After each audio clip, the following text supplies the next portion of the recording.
Hello दोस्तों, आज की इस वीडियो में मैं आप लोगों के साथ अपने पिलो कवर का एक सेट शेयर कर रही हूँ कि मैंने कैसे बनाया है। और तीनों ही जो सेट हैं, तीनों ही जो पिलो कवर हैं वो अलग अलग तरह से मैंने बनाए हैं। इसमें मैंने बिल्कुल सिंपल पट्टी का यूज़ किया है और साथ में फ्रिल का यूज़ किया है।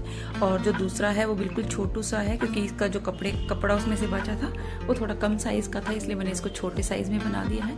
और इसके बीच में पट्टी ना लगाते हुए मैंने किनारे पर पट्टी को लगा दिया है। तो बिल्कुल सिंपल सा है, लेकिन बनने के बाद बहुत ही ब्यूटीफुल से ये बन गए हैं। और एक मेरा ये अलग सा है, ये मुझे बहुत ही ज़्यादा पसंद है। इसे मैंने एक कैट का शेप दिया है और किनारे पर मैं इस तरह से फ्रिल लगाकर बहुत ही प्यारा सा इसका लुक आया है। और ये वो वाले कपड़े हैं जैसे कि कई बार हम रिलेटिव के यहाँ जाते हैं, पार्टी फंक्शन में जाते हैं, वहाँ से हमें कपड़े मिल जाते हैं। कई बार हम उन कपड़ों को यूज़ कर लेते हैं, बट कई बार क्या होता है कि हमारी पसंद के नहीं होते हैं, तो कोई दिक्कत नहीं है। कई बार हम उसको अपने लिए यूज़ ना करते हुए घर की चीज़ें भी बना सकते हैं। तो मैंने भी एक शर्ट का यहाँ पर कपड़ा लेकर अपना ये पिलो जो सेट है ये बना लिया है और बहुत ही ब्यूटीफुल सा बना है। इसको मैं ऑनलाइन देखती थी कि कैसे ये डिज़ाइन बनाते हैं, कि किसी के ऊपर कैट बनी होती है, किसी के ऊपर कुछ डिज़ाइन बना होता है। तो मैंने भी इसको ट्राई किया है और यकीन मानिए एक ही ट्राई में ये बन गया है और आप भी इसको बहुत आसानी से बना सकती हैं।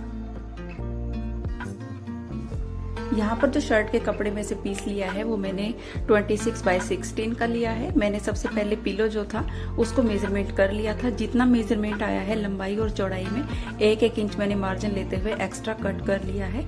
तो यहाँ मेरे पास थोड़ा सा मिक्स एंड मैच करते हुए मेरे पास सलवार का कपड़ा था। सलवार मैंने उधेड़ कर खोल कर और इस तरह से मैंने लंबी लंबी पट्टियाँ कट करके उनको आपस में जॉइंट करके एक लंबी सी पट्टी रेडी कर ली थी। और ये मैंने 4 इंच चौड़ी ली थी, उसको मैंने बीच में से फोल्ड कर लिया है। फिर फोल्ड करने के बाद किनारे पर मैं एक मोटी चाल करते हुए एक सिलाई लगाऊंगी। आप फ्रिल किसी भी तरह से बना सकती हैं। मैंने यहाँ पर जो किनारा है उस पर मशीन को मोटी चाल करते हुए चलाया है, ताकि हम इसमें से जो धागा खींचेंगे तो हमारी फ्रिल बिल्कुल रेडी हो जाएगी। तो यहाँ पर हमारी जो मिक्स एंड मैच करते हुए मैंने फ्रिल भी रेडी कर ली है और काफ़ी इकट्ठे ही मैंने ये लंबी सी एक फ्रिल रेडी कर ली थी, ताकि बीच बीच में हमें जॉइंट ना लगाना पड़े। और इसी से हम अपना प्यारा सा पिलो रेडी करेंगे। बट इससे पहले मैंने एक यहाँ पर कैट की शेप मैंने एक पेपर के ऊपर बना ली थी। अब इसको हमें एक पेस्टिंग पेपर के ऊपर ड्रॉ करना है। करना क्या है कि पेपर के ऊपर हमें पेस्टिंग पेपर को इस तरह से रखना है और किसी भी पेंसिल पेन की हेल्प से इसको ड्रॉ कर लेंगे। ड्रॉ करने के बाद जिस शेप में हमने इसको ड्रॉ किया है उसी शेप में इसको हम कट कर लेंगे।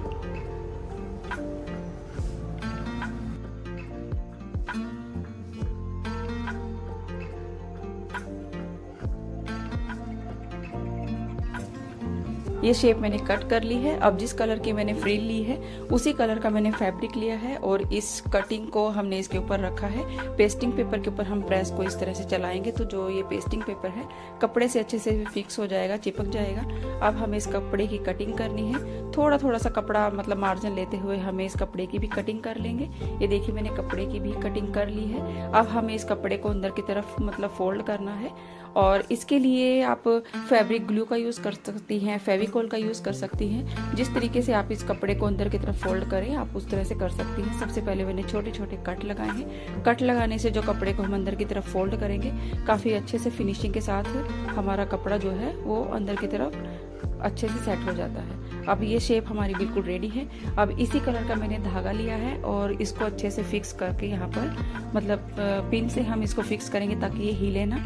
अब हमें बिल्कुल किनारे किनारे पर मशीन चलानी है, जिससे हमारी ये शेप बिल्कुल अच्छे से फिक्स हो जाएगी कपड़े के ऊपर।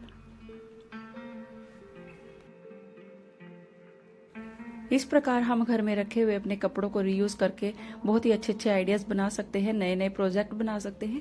इसके लिए प्लीज़ आप मेरे चैनल को सब्सक्राइब कर लीजिए, क्योंकि अपने चैनल पर मैं बहुत अच्छे अच्छे वीडियोज़ अपलोड करूंगी। और साथ ही साथ बेल आइकन भी दबा दीजिए ताकि आने वाली मेरी वीडियो का नोटिफिकेशन आप तक तुरंत पहुँच जाए।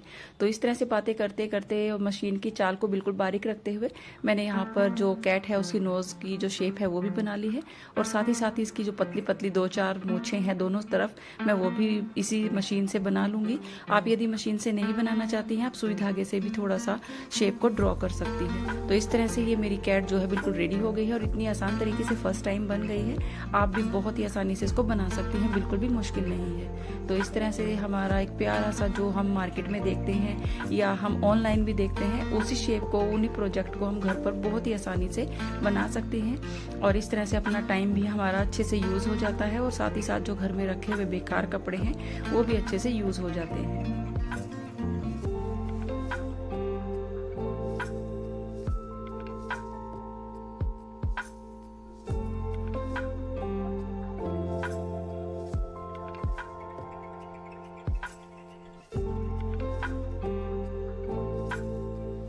ये देखिए एकदम परफेक्ट शेप आई है। अब इसकी आंखों के लिए मैं यहाँ पर बटन का यूज़ करूँगी और बटन को अच्छे से फिक्स कर दूँगी और इसके बाद हम इसके किनारे पर अपनी फ्रिल को अटैच करेंगे।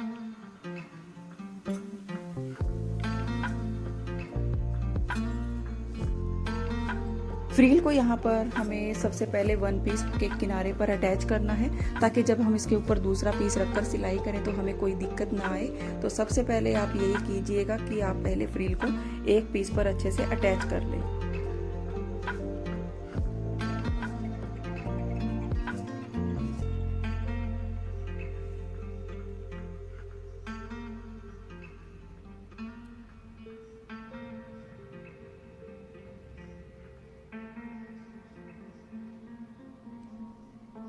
और ये फ्रील मैंने यहाँ पर अटैच कर ली है। अब हमें दूसरा पीस रेडी करना है जो इसके ऊपर रखना है, उसको भी सेम लंबाई चौड़ाई में हमें रखना है। 26x16 का ही पीस वो भी हमें रेडी करना है। उसके लिए मैंने उसको 2 हिस्सों में डिवाइड किया हुआ है, थोड़ा कट कर लिया है बीच में, ताकि हम उसमें अपनी जो हमारी जिप है उसको भी अटैच कर लें। और उसको अटैच करने के बाद जो इसका लंबाई चौड़ाई है वो बिल्कुल सेम रखनी है। ये देखिए मैंने यहाँ पर ना 2 पीस को कट कर लिया है। दूसरा पीस हमें नीचे की तरफ रखना है और दोनों ही के किनारे जो है वो अच्छे से हमें मोड़कर तैयार कर लेने हैं इस तरह से, ताकि हम यहाँ पर अपनी जिप को अटैच कर सकें। और ये जो है ये रेडी करने के बाद ये 4 इंच का हमारा ये पीस रेडी हो गया है। और यहाँ पर मैंने जिप को अटैच कर लिया है और ये पीस हमारा बिल्कुल रेडी है। अब हमें जहाँ पर हमने फ्रिल लगाई थी जिस पीस के ऊपर, उसी के ऊपर इसको रखते हुए हमें इसको भी उसके साथ अटैच कर लेना है। इस तरह से दोनों पीस मेरे रेडी हो गए हैं और दोनों के ही सीधी साइड पहले हम अंदर की तरफ रखेंगे और किनारे से किनारे को मिलाते हुए हमें सेट करना है, ताकि सिलाई जब हम चलाते हैं कई बार पीस हमारे छोटे बड़े पड़ जाते हैं। पिन लगाने से हमारी सिलाई बहुत अच्छे से लगती है और पीस भी छोटा बड़ा नहीं पड़ता है। और साथ ही साथ जो फ्रिल है वो भी अच्छे से हमें सेट करनी है, वो भी ताकि वो मशीन की सिलाई जो है उसके नीचे ना आए। तो इस तरह से पिन से यदि हम पहले कपड़े को सेट कर लेते हैं ना, तो हमारी जो सिलाई है वो परफेक्ट लगती है, एक ही बारी में लग जाती है, पीस भी हमारा छोटा बड़ा नहीं होता है। तो आप भी इस तरह से पिन से यदि आप थोड़ा सा सेट कर लेंगी, वैसे भी आप करती होंगी, तो मैं भी इसी तरह से करती हूँ। नहीं पिन है तो आप थोड़ा सा कच्चा करके भी आप इसको कर सकती हैं, यदि आप इसको पहली बार बना रही हैं। तो इस तरह से बातें करते करते हमारी सिलाई भी लग गई है। चारों ही किनारे पर हमारे जो पिलो कवर है वो बिल्कुल रेडी हो गए हैं। आई होप मेरा ये आइडिया आपको अच्छा लगा होगा। आइडिया थोड़ा सा भी अच्छा लगा है तो वीडियो को लाइक कर दीजिएगा, साथ ही साथ चैनल को सब्सक्राइब कर दीजिएगा और साथ ही साथ बेल आइकन भी दबा दीजिएगा, ताकि आने वाली मेरी कोई भी वीडियो का नोटिफिकेशन आप तक तुरंत पहुंच जाए। तो मिलते हैं फ्रेंड्स नई वीडियो में नए आइडिया के साथ। तब तक के लिए tata bye bye and thanks for watching.